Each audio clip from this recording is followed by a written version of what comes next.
Hello everyone. This is a recording, one of the first of many I hope, for work that I've done in preparation for the Cheltenham Festival next year in March. And as it so happens, next year the Gold Cup is run on the 16th of March, which is my birthday. Anyway, that's by the by. I've done a lot of work on this race. I've spent a few days on it, in fact. Obviously, I've got an enormous background of knowledge on this race. It's pretty much my favourite race of the entire year. As the long-term members will know, I spend a lot of time on it every year, and I have won a lot of money on it over the years. So, one of the things to know about the Cheltenham Gold Cup. By the way, I want to mention that I've made a document, which I will also paste on the page.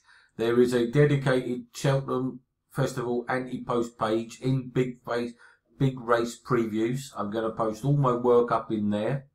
I was putting documents up in the Dropbox before, but now we've got our own website, which only members can log into. I'll put videos and PDFs and spreadsheets and all that stuff in there, and you can just scroll through and find the stuff that you need, okay, that you want to watch and listen to and read. Okay, and it'll probably end up being a huge, great big page. All right, but on any documents like PDFs and spreadsheets that I put up, you will be able to download those onto your own computer, so you won't have to keep logging into the website to read those.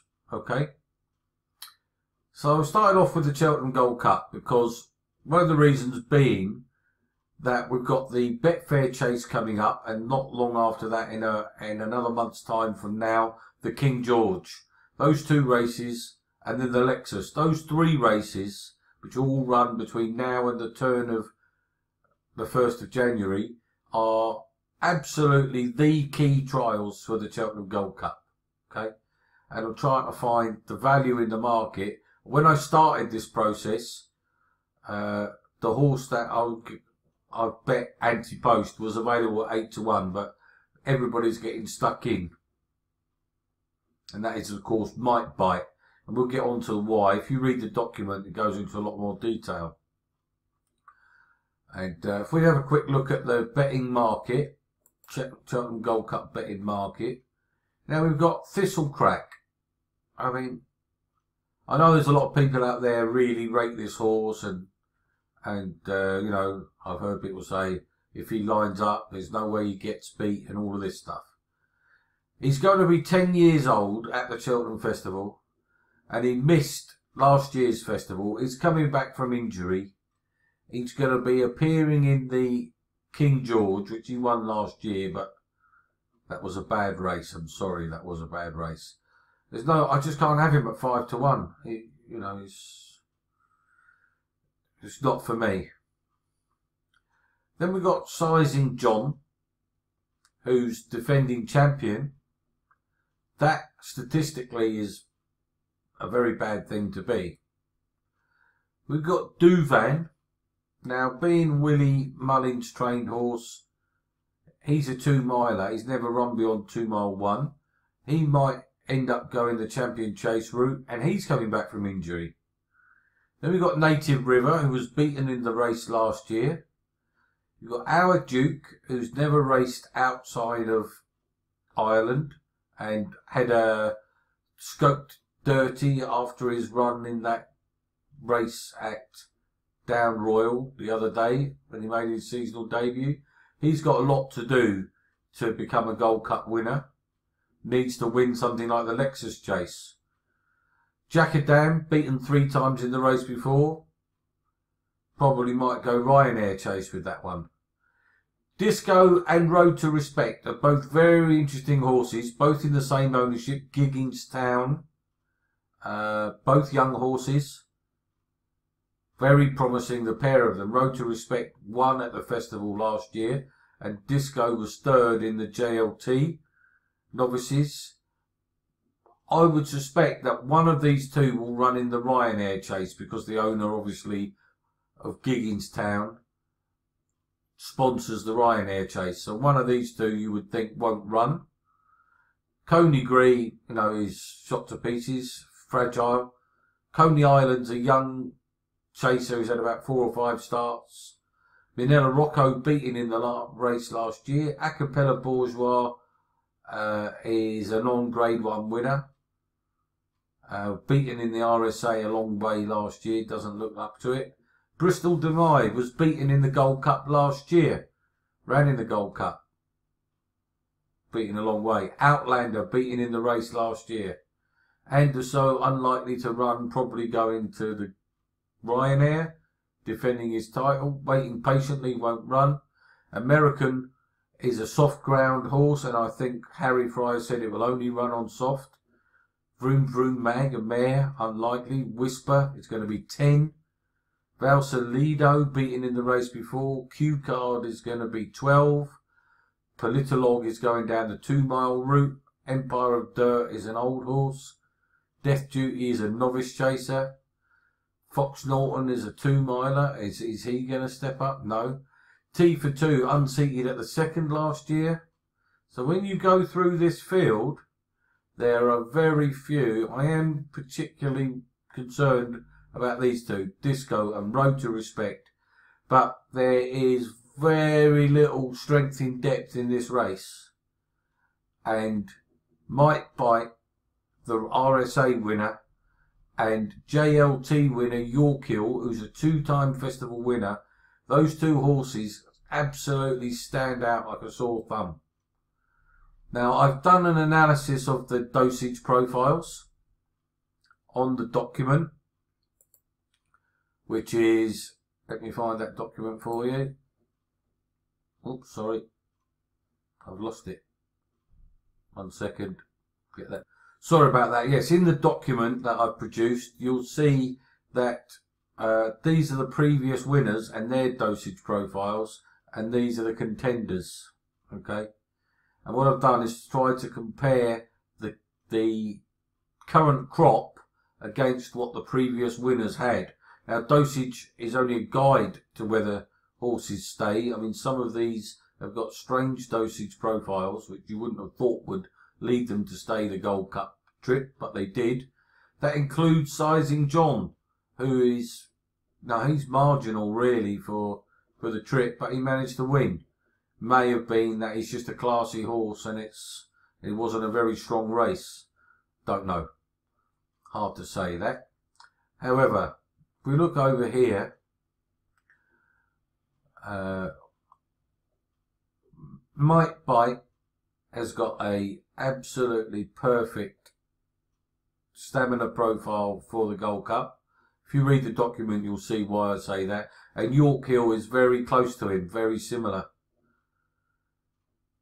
He's only got 2 points less in the DP. He's got only 0.1 higher in the DI, but he's got a lower CD. CD is a reflection of the balance between stamina and speed. So if you've got a CD of 0, then your previous 5 generation pedigree indicates that you've got an equal balance of stamina and speed. When you get into negative numbers like these minus 0.38s and minus 0.45s of these horses here, it indicates that they've got more stamina than speed in their pedigree. Dosage profiles look back over 5 generations. So if you look at someone like Sizing John, his DI is much higher. Typical Gold Cup winners have got, a lot of them are down, below 0.8. 0.88 is a very common. 0.75, 0.8, 0.6, 0.47, 0.18. If you look at Kauto Star, 0.47, around there is good. Minus 0.36. were concerned he didn't have stamina. He had all the stamina you need for the Gold Cup.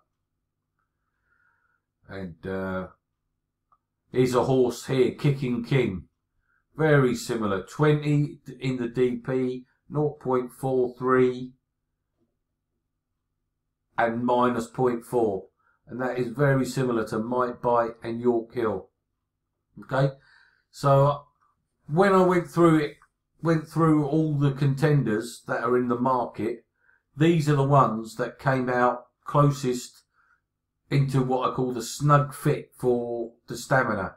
And they were Might Bite, Thistle Crack, York Hill, Duvan, Road to Respect, Acapella Bourgeois, Colibri, Outlander and American. And when you read the document, you'll see that American hasn't won a Grade 1, and that is an absolute prerequisite for the Gold Cup. You must be a Grade 1 winning chaser.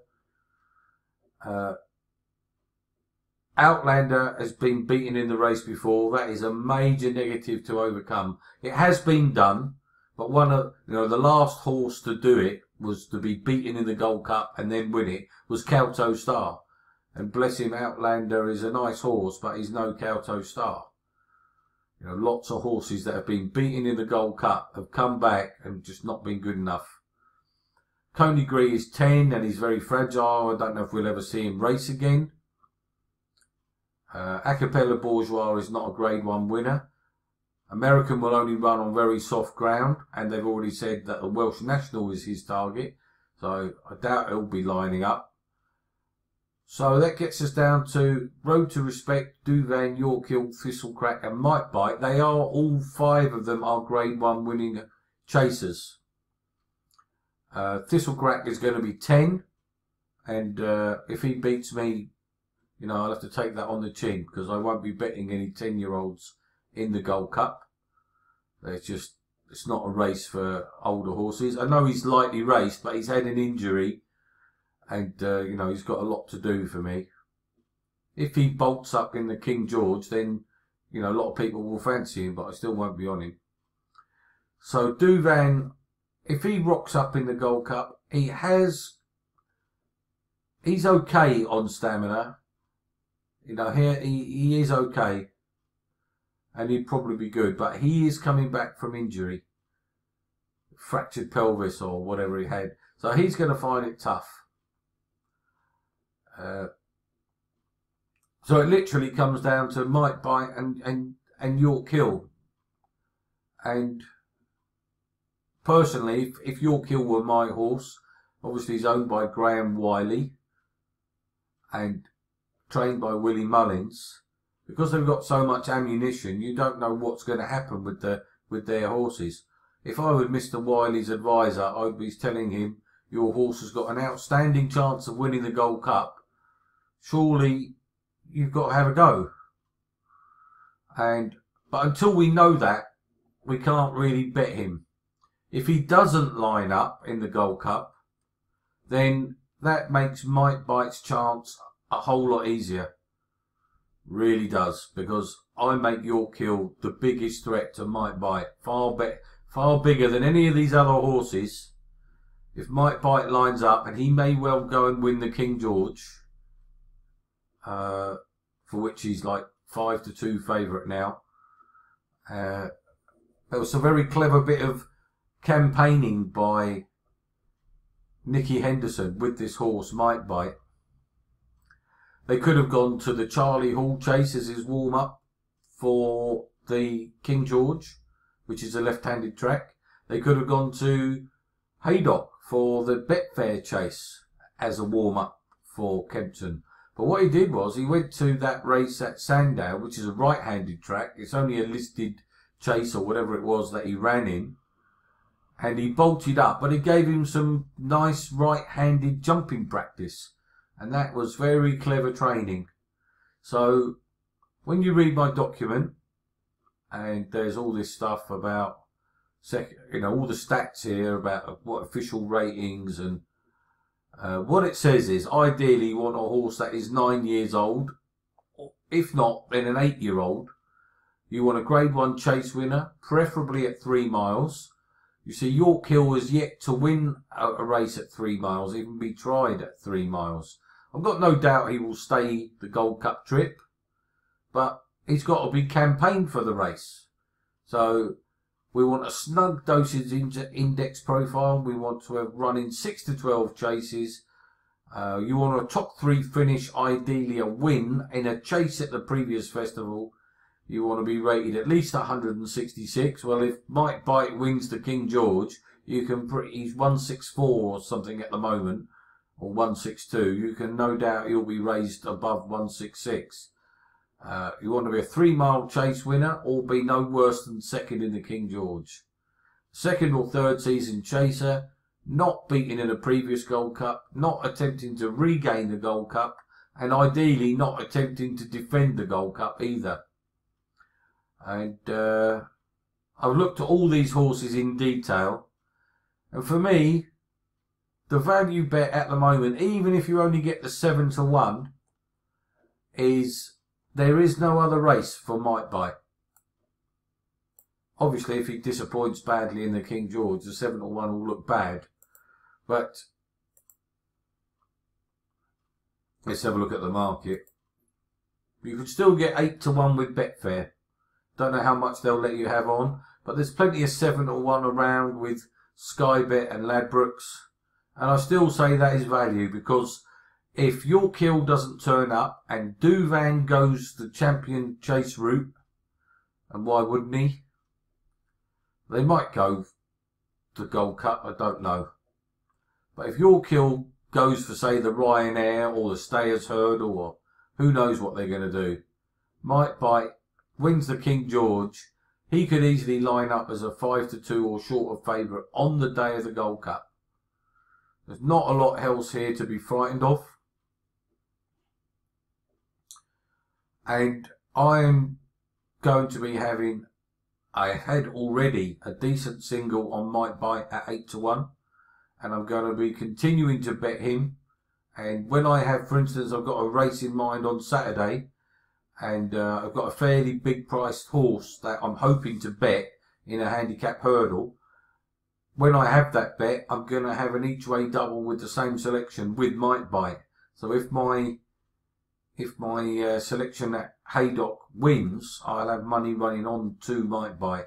And I'm going to try and repeat that process throughout the winter, so that Might Bite ends up winning me a large sum of money and goes off at a short price, and I might be able to, you know, recover my stakes and have the place money, you know, winning me the stakes back anyway. That's the strategy. Hopefully it's going to pay off. There's a lot of work. I will be monitoring during the winter what's going on. And I'm going to do another video for the Betfair chase and for some other races. So watch out for all of that. It all contributes to efforts to find the big value for the Cheltenham Festival. So there we go. That's my advice. Get on Might Bite before the price completely disappears, because if he wins the King George, it's going to be 7 to 2 favourite or 3 to 1 favourite for the Gold Cup. Okay, that's my advice. Speak to you all soon. I hope that was of some interest. Read that. I will post a document. Please read that. Any questions, fire away, tweet me or whatever, and we'll speak soon. Bye now.